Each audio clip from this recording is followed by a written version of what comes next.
Jeb reviews his new Lightbox. AT&T plans to upgrade all their current Android phones to Gingerbread by the end of 2011. The Facebook app for iPad is here. Well, kind of. The Nexus S has launched on AT&T. We'll take a look at that. As well as Apple issuing some replacement plans for a couple versions of the iMac. All this week on Gadget Gurus. Gadget Gurus, episode 59. It's Monday, July 25th, 2011. It's Skittalicious. Jacob just played probably one of the raciest ads I've ever seen. It's not racial. It's not racial. Not really race. I meant like controversial. If it airs, controversial ads. Controversial. Racy okay, would be yeah, racial true, slurs. There's no race involved. Yeah, not really. So, I don't know. We're debating on. We're not gonna play that on the show, definitely for sure. Oh, But finally in there. chat room. Finally. I'm kicking myself. Kick yourself? Oh, you can't do that. I'll do it for you. No, I can do it. You're not an operator, dude. Kick. Well, why am I not an operator? Because you changed your nickname. I didn't change my nickname. Yeah, you did. No, I didn't. You're registered under... Well, then kick him. Kick him so I can get back in there, Nicholas. Kick him while he's down. You can do it. All right, so Jeff, how you doing doing today? today? Kick myself. Today is definitely a meth Monday. I'm kicking you, stupid freaking What? huge at home. Oh.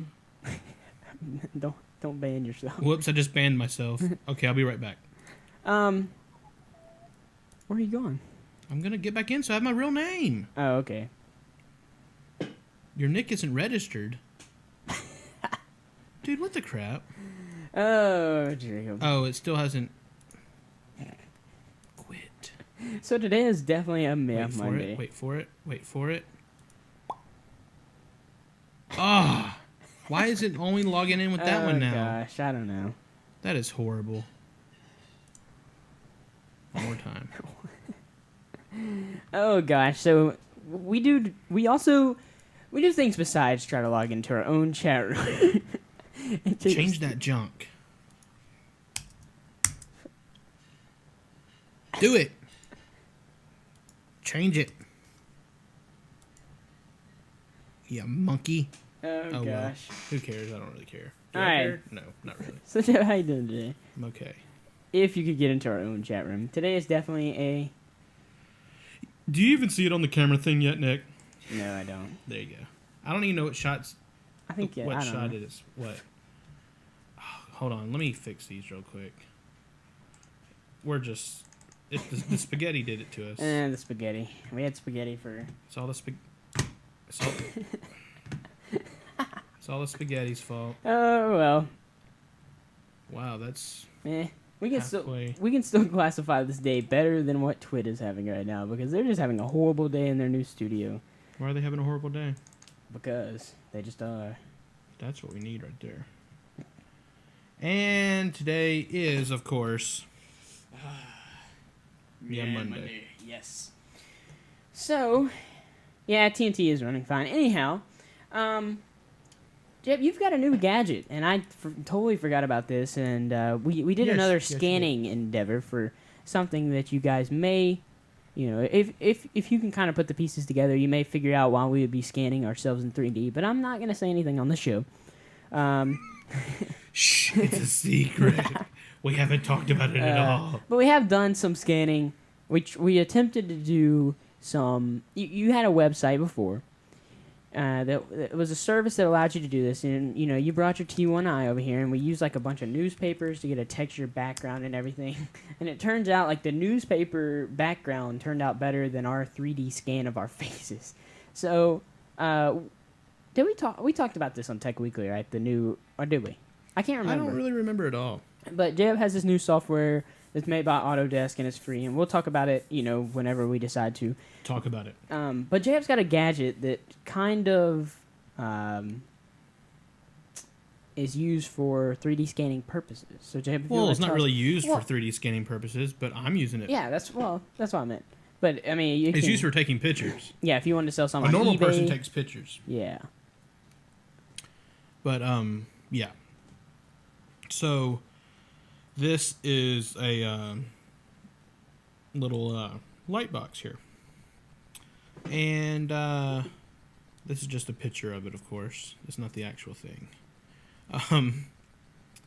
But it's kind of hard to show actual things. That's why we need other cameras. But what we have, or what I bought, was this little light box from Wolf Camera, and it's just they're just a little camera dealer, and it comes with these two little camera thing or light things. Man, here. those lights get so hot. It's not even funny. It's so hot. Ooh. But I mean, you could really use any light. It's just this is what comes with it. The cool thing is that it folds up. Oh yeah. Into like a little tote bag, and so it's actually portable. implemented into the bag, and then it just folds up in there, and you store everything in the bag. Like it almost looked like something that you would hold like one of those big notepads or something in. Like that's at first that's what I thought Jeb had when he walked in, and then it was I don't know. You're gonna sketch something, Jacob? I don't know. And then he was like, oh, this is whatever my new thing, and I'm like, oh okay. Yeah. So I took some pictures of the Cozumel man, the Cozumel guy, and it turned out pretty good. I think I need to use. It has a blue or a gray background. You can flip that little fabric sheet with some Velcro, and I think.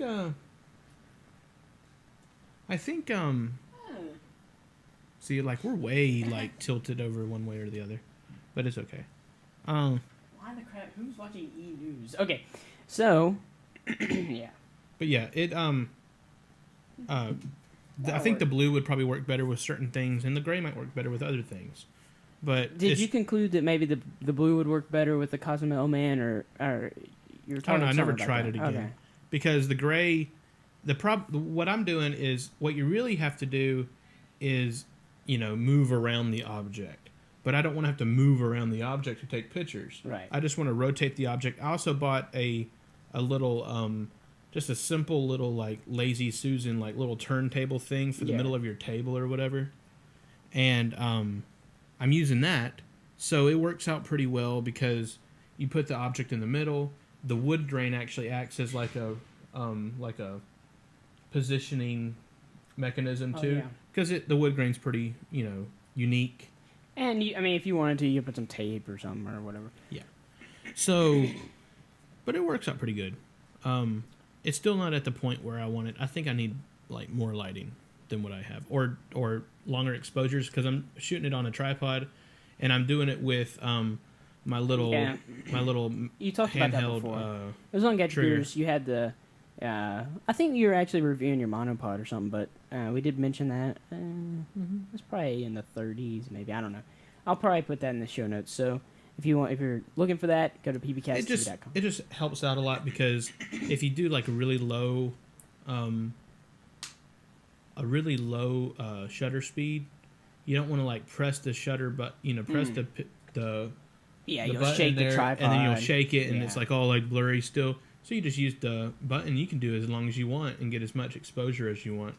So I probably just need to bump it down some. So awesome. So how much did this thing cost? It is you can actually get it anywhere really. I got it for like $60 something. Not bad. Amazon, of course, has it for $56. I know Cowboy Studio does something like this. I think they were talking about that in the chat room earlier. But I mean, they're generally the same thing. And you want to explain maybe the actual use of a light box besides just having a good background. I mean, it's obviously to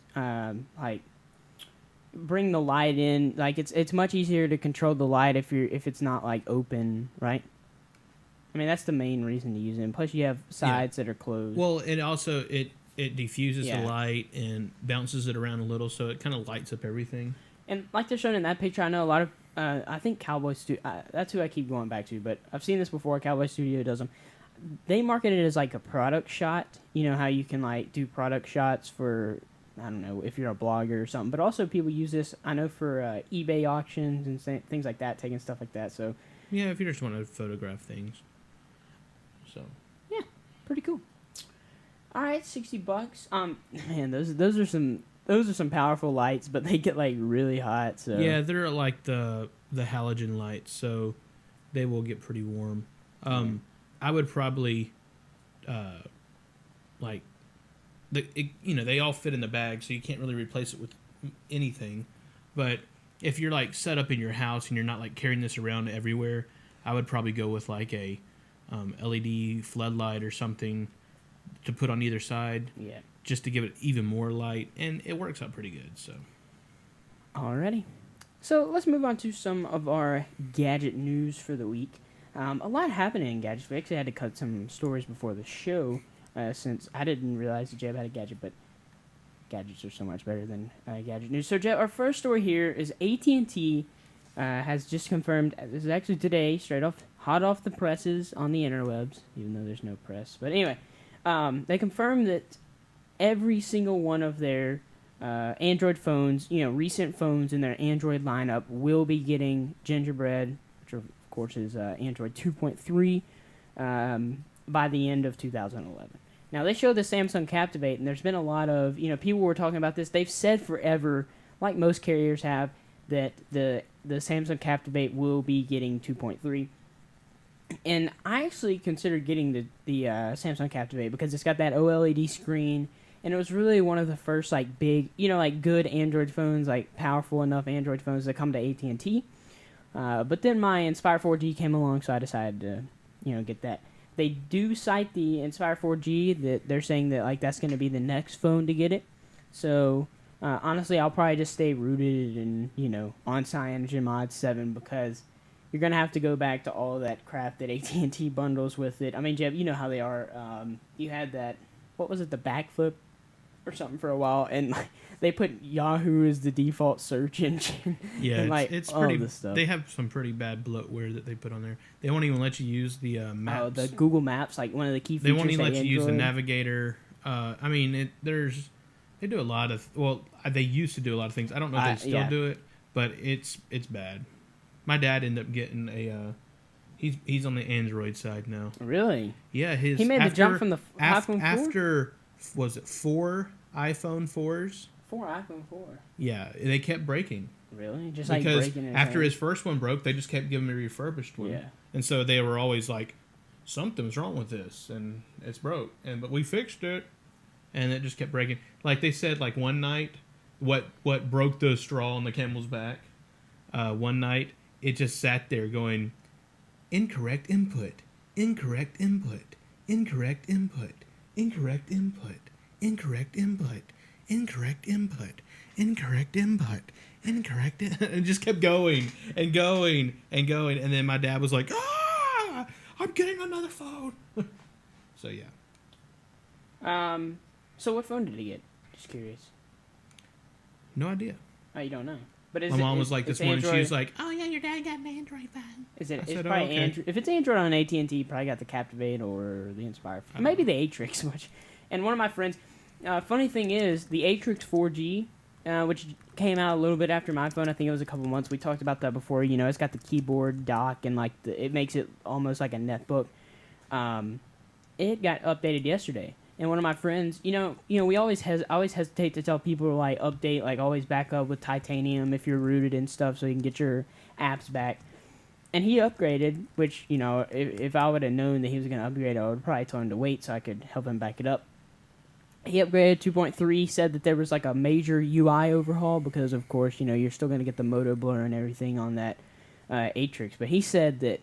It's kind of hard for him, he's not like a big tech user, but it's kind of hard for him getting used to the new color scheme. But other than that, like, it really increased his battery life and all this other stuff, which I've seen in Android 2.3. Like, I can go a whole day now pretty... Well, if I play, like, right now, as long as I don't play games, like, I can do everything I do all day, like, and I can usually get about 12 or 11 hours out of my phone. Which I know, you would have to almost have a car battery on the back of your Evo to get a full day, but... No, I can get a full day. As long as I'm not roaming at all. Yeah, true, but that's... And I can play games like nobody's business. Oh, yeah, with the extended battery, yeah. As long as I'm not roaming. When you roam, Yeah. it eats the battery like crazy. Right.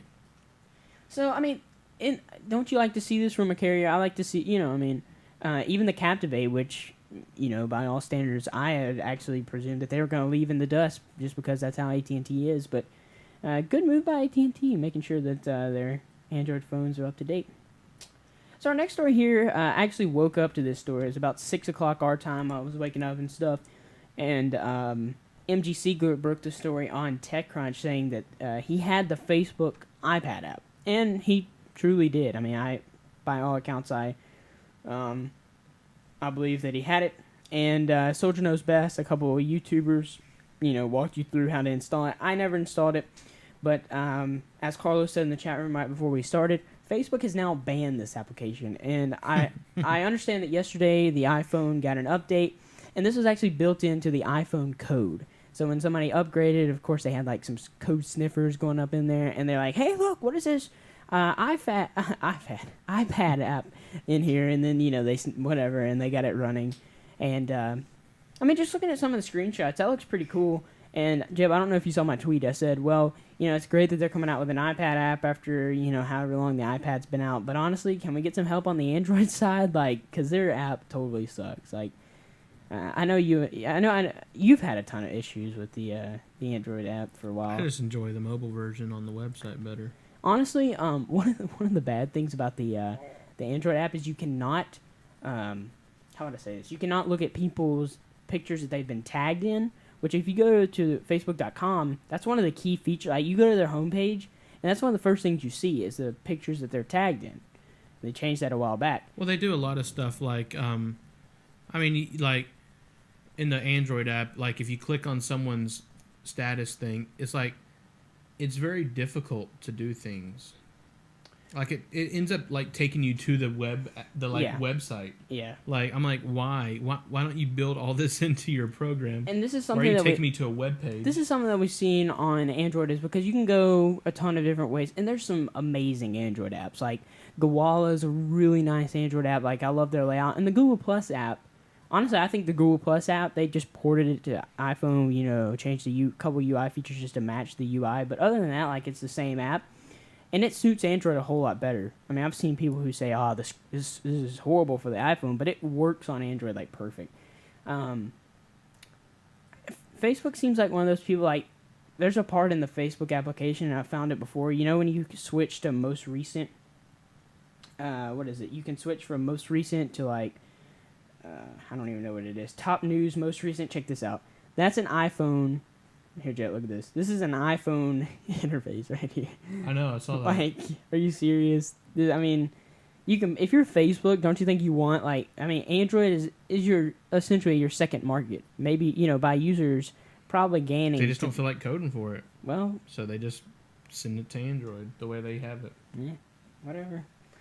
Their choice. All right, well, anyway. So our next story here is another AT&T story, as a matter of fact, but good news for some hopeful Android users who want the vanilla Android experience, but don't want to root or install their own custom ROM or whatever. The Google Nexus S, which right now is still Google's flagship device, the dev phone. You had the first dev phone that they came out with, the G1, and that was just on T-Mobile, where you could get Edge on AT&T, but no 3G. Good to see it coming to AT&T. We did see I think it was a week or two ago, they actually launched the 4G version of this on Sprint. So I still really don't care for that phone, though. Well, see, I think you and I have really adapted to the 4.3-inch screen. Yeah, but I mean, it's just it just seems like there's a lot of wasted space on it. The thing is, I really love that form factor, but looking at the phone that you are dying to get right now, it's so much sleeker and stuff. Yeah, I mean, why get a phone that's halfway bulky that it just seems, I don't know, the Nexus S just seems kind of it is plasticky. I mean, it's pretty thin, I'm not gonna lie, but it is plasticky. It's all made out of plastic. That thin. Well, I mean, it's thinner than my phone. But it's just, I don't know, the way it just feels when and you plus, hold it. I don't think if I was on AT&T right now, I wouldn't take the risk of getting this because there's going to be a new Android device. I mean, come on, this has been out for almost at least 6 months, probably more like 8 or 10 months, because it was out way before my phone came out. My phone's been out for 6 months, so I don't know. If you're on AT&T, you've been wanting this phone. AMOLED screen. The only other phone that you can get on AT&T that has that, you're gonna have to go back even further. So I don't know. I think I'd wait. But I don't really care for it. if it was a launch device, I might have gone for it. I don't know. Anyway, so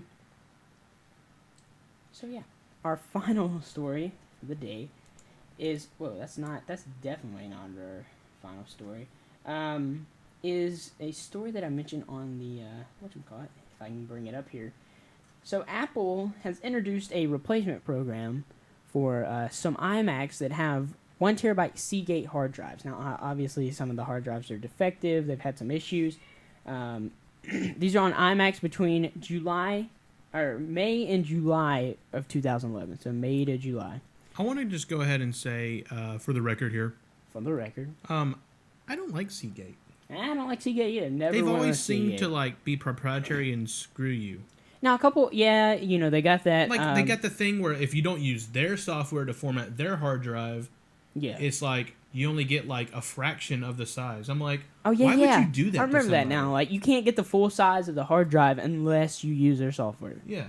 I'm like, they're putting stuff on there you do not want on your hard drive. I've never liked the way that they do those free agent goes. That like they've got these. I mean, it's a pretty cool idea. You've got one hard drive that you can either use USB 2.0, USB 3.0, FireWire 800 or 400. I can't remember. It's FireWire and then eSATA all in one. But they all have replacement things, and it's not a proprietary standard. Now, some of them are that they have now, but the ones when I was looking at them weren't. So I'm like, what if this breaks? Like, unless I buy another Seagate, this doesn't do me any good. And, a lot of people, I've always been on the Western Digital side myself, but a lot of people swear by Seagate. I don't know why, let's see. I'm trying to figure out, so right now they're just citing that some of the drives were faulty and that they'll, replace it free of cost, of course, but, I don't know. I mean, what do you think about this? I mean, you buy a new iMac, you pay what you drop. I think for a 27-inch iMac, you're gonna have to drop $1,700. $1,700 for the lowest end model, which, I mean, that'll probably do it for you. But you're probably gonna want to upgrade some things. Wouldn't you be pretty mad if you got your 27-inch iMac? It just ships to you, and you're like, yes, time to open it, and then you're like, oh, it won't even boot, or there's a risk of my hard drive failing any minute. See, I don't like that because they're like, oh, yeah, we'll replace your hard drive for free, but they're not going to get your information off of it for free. Yeah, that's always been an issue. Here, we'll ship you a new hard drive. Here you go. Here it is. Just install it. Yeah, about that. I don't know. They're doing them free of charge in the Apple Store. You can either ship them off. They do have a way that you can ship them off to... You'll never get it back. Haha, we just... When I had my Mac, I had... a PowerBook. Was it G4? Yeah, I had a PowerBook G4 or whatever. And I had to send that thing, at the time, was CompUSA, because that was the people that were working on Macs around our area. And it was horrible because, I sent it to them, and they got it back, and they're like, sorry, we couldn't save anything. We went ahead and formatted your hard drive. I'm like, did I say you could do that? I mean, what? And they were like, well, we did put this slightly bigger hard drive in there. You're like, what? I'm like, what? So, yeah, and then I got, my power supply back, and, they had taped, my name on there so that they would know whose it was. Yeah. And when they took it off, it left all this paper on there. Or something. I'm like, who uses paper tape stickers to put a name on a freaking... I'm like, you are retards. So, yeah. One other thing I want to hit on, Jeff, is a gadget that I think we've mentioned before that, you've been waiting on. And Carlo, I saw him on Twitter a couple of days ago. You were like, you went to the... it was actually yesterday that was supposed to launch here in the U.S. And we won't talk too much about this. Was it not yesterday? Oh, what? Samsung S? Yeah. Galaxy S2? I just want to talk a little bit about this because, yeah, they at the beginning of July, it even had a day July 24th that it was supposed to come to the U.S. To Sprint. That's going to be... And to Sprint. all the rumors are saying, hey, Sprint's going to be the first carrier. Now they're looking at Verizon is going to be the first carrier. Really? Yes. Verizon's going to get it either the same time, if not sooner than Sprint, which is going to suck because I'll be like, oh, you piece of junk. So now they're saying August, which come August they'll give you a date, and then that date will come and pass, and they'll go, oh, just get in September. Yeah. Now, and then we'll just never get it, and I'll just be like, oh, I hate you. Now, if Jabe gets this, I mean, we'll of course review it, but I mean, you've been really, like, on Samsung, like even when we first, I like to cover some Android tablets occasionally on Gadget Gurus, and even when we first started covering Android tablets, like, we were talking about the Zoom, we were talking about some of the newer ones, to start running Honeycomb, and you're like, dude, wait out for the Samsung stuff, wait out for the Samsung stuff. Well, I mean, I saw it all at CES. They got some really nice stuff that's going to be coming through. It's just they got to get it in the market. They're having logistical, problems, or not logistical. They're having, I know what you mean, like legality issues or whatever, whatever they're trying to do, trying to work it out with people. And I think what it comes down to is Samsung doesn't want Sprint to install certain things on their phone. Oh, and Sprint's got to put that Sprint's Sprint TV. Putting all that stupid crap on there. And they're like, no, we don't want all that on our phone. They're like, well, you're going to have it on our phone. And then I think that's why they're going to go with Verizon, because I don't think Verizon puts much of anything on their phones. Yeah, they used to. Now they don't. It just comes like, I think you actually can have it as like a real, just OEM, whatever. Dude, but this thing looks so awesome, though. I mean, it's got the AM OLED plus screen, like. But I'm really like tired of having to go into like anywhere. Like you go into the Sprint store, and I'm like these people they work for Sprint. They should know about every phone that they have or going to have or whatever. They should be in the news, knowing what's coming out soon and all this stuff. And you go, so when are you guys getting the Samsung Galaxy S2? And they go, what's that? You mean that 10-inch tablet? That's what they always say. I said, no, that's the Tab. I didn't say the Tab. I said the Galaxy S2. Oh, we got the Galaxy S like 6 months ago. But, and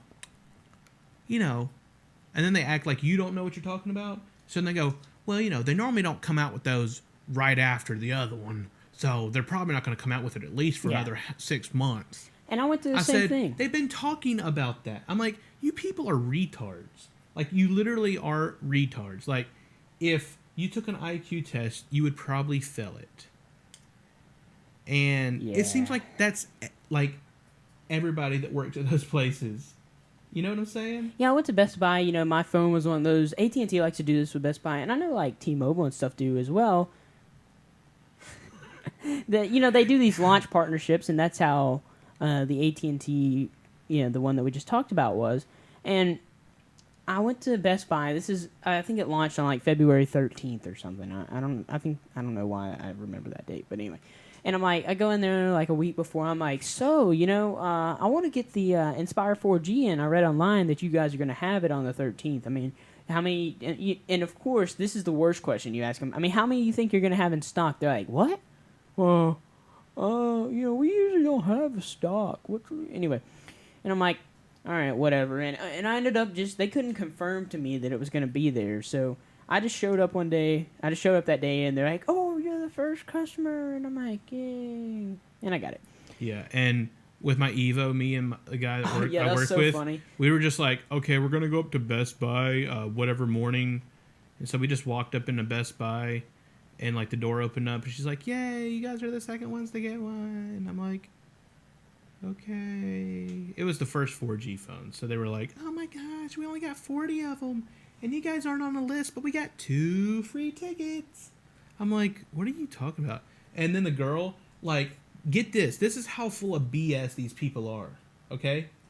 They will tell you anything to get you out of their store, okay?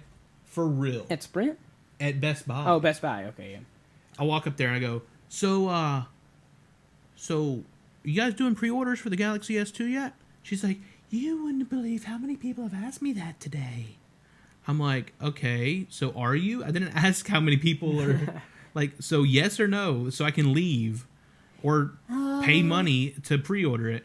Well, you should probably come back Tuesday because, that's when Yeah. we'll have it in.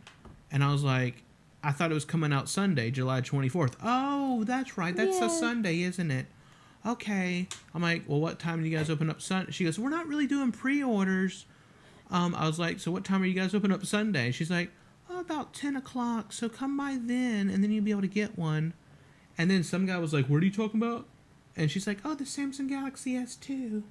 And he's like, we're not getting those yet. They're not doing released yet. And she's like, oh, yeah. Yeah. And the thing that really bugs me, even though I'm not getting it, is it's already unlocked. Like, you could go out. I mean, you don't want to spend $600, but if you wanted to spend $600 and get it right now, you could easily go get that thing unlocked. You're ready to go. Well, you don't have. I mean, to get any cell phone unlocked is not difficult. You just call up your carrier and say, I want my phone unlocked. I know what I'm saying. And then they is unlock it for you, and you're done. No, I'm saying is it's available right now. I know. But I'm just like, yeah. It's not that easy to put that kind of phone on Sprint. Sprint is CDMA. Yeah. You can't just go in there and stick a SIM card in Sprint and it works. Yeah, but I mean, you have to go down to the Sprint store and say, program this phone to work, and they'll go, no, we Oh, won't. you mean unlocked phone?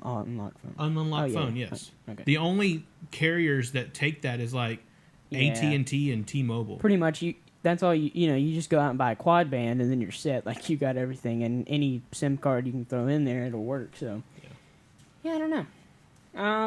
But that's the way they get around that. But I'm They really... say, yeah, we'll give you our phones and we'll unlock them for you. But you're not going to do any good because they don't have a SIM card. And I'm really anxious for this review. I mean, by the time Jacob gets his, I mean, he'll probably be like, oh, there's a better phone out now, But hopefully it'll be soon, and we'll probably do like a full-fledged episode. Like, we've done a couple phone reviews before, and we'll have some again. I'm really interested in it because I've never had an OLED screen. I don't think you have either. And I'm really interested how the battery life will be affected, because we've heard, like if it's black, like it doesn't use any, or it uses a ton less energy or something. I don't know, but really interested about that. And yeah. All right, guys. As always, you can check us out live.pbcasttv.com. One more quick reminder. live.pbcast.tv. .tv. That's what I was going to say. All of our .tv domains work now. I need to change this. Yeah. And update it. And I have noticed, like, I tend to talk sort of fast, and when I tell people pbcasttv.com, like, they don't understand that. So if I say pbcast.tv, that might be easier. And then also, Tyson Brooks was in here. He hangs out in our chat room quite a lot. Tyson's on the West Coast, I think. So I think he's in like Utah or something. But I always forget about this with Google Calendar. You can actually subscribe to other people's calendars. So like I have Twit in there, and I totally forgot about this, but you can actually add our calendar to your calendar if you would like. So pbcasttv.com/calendar. That works. So yeah.